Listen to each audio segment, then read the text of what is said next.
Mga Diaz, kung naalala nyo pa yung Sniper 155 na BBA na inayos natin. So umingay sa mga Diaz. Ito yung alamin natin kung bakit umingay sa ulit. So check natin siya. Yan. Pakinggan nyo. Yan, umingay. So check natin yung tensioner at yung pangilid niya. So umingay.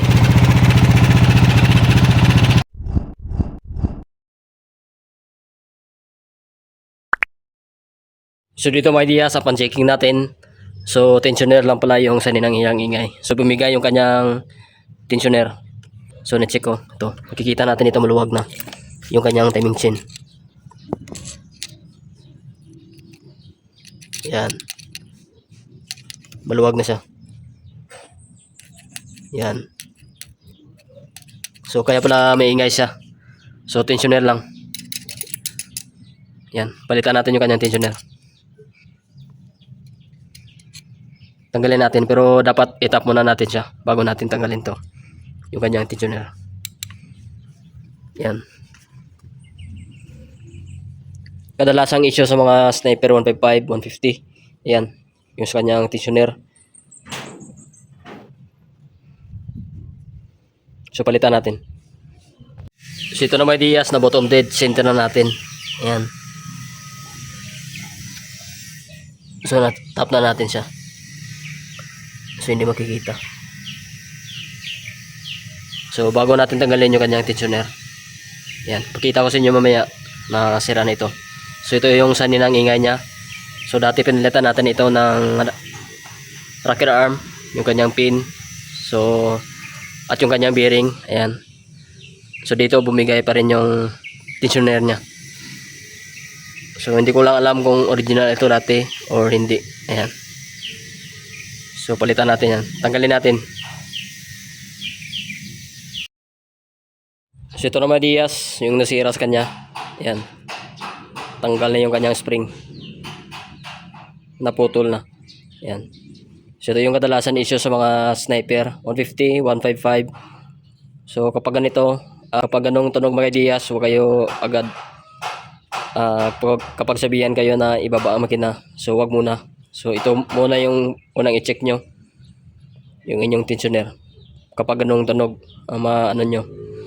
So ito yung kadalasan issue sa Sniper. Ayan, tensioner. So ito lang pala yung problema. Ginawa natin dati past months ago. So dito bumigay pa rin yung kanyang tensioner. Ayan. So palitan siguro natin mga Diaz ng manual. Kasi sa mga shop dito wala tayong mabibili nito. Yan. Same ito sa mga scooters na MIUI. So pwede rin sa MIUI. Yan. So kabit natin manual. Pero dapat sa pagkabit ng manual ay tamang-tama lang yung higpit. Huwag masyadong higpit para hindi masira yung cam bearing at inyong roller guide. So nakadepende na yan sa inyo at nakadepende na rin sa pagkabit. Yan. So, palitan na natin to. Ito lang pala yung problema ng kanyang ingay ng kanyang makina. Tensioner. So bali ito mga Diaz, nakabit na natin yung manual tensioner. So sunod na lang daw palitan ng bago yung kanyang original. Kasi dito sa aming lugar ay mahirapan-hapan ng tensioner. So ito na yung sirang tensioner. Pinalitan natin ng manual. Kinatingan lang natin dito para malagay natin yung bracket ng dito sa clutch cable. Yan. So pang isa rin mga kinabit namin. Yan. So orderan lang sunod ng tensioner na original. Yan. So try na nating pandarin. Bali nalagyan ko na ng kulan. Yung kulan. Pandarin natin. So kanina may ingay, so ngayon pakinggan na natin. Ayan. So ito lang pala yung problema, yung kanyang tensioner. Kaya may ingay kanina sa unang part ng video natin.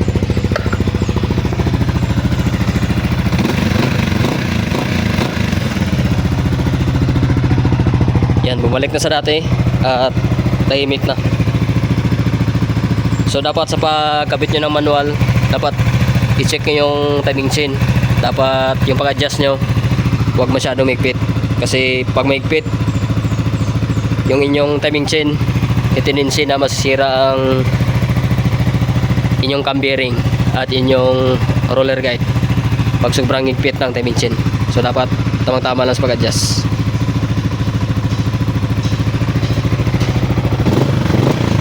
So yan, goods nito ang kanyang sniper. So may mga video na tayo nito, yung pagpalit natin ng kanyang rocker arm. Yan, yung shop pin nya, naayos natin yung sa kanyang head. Ayan. So goods nito kanyang sniper. Peace out. Pandarin natin.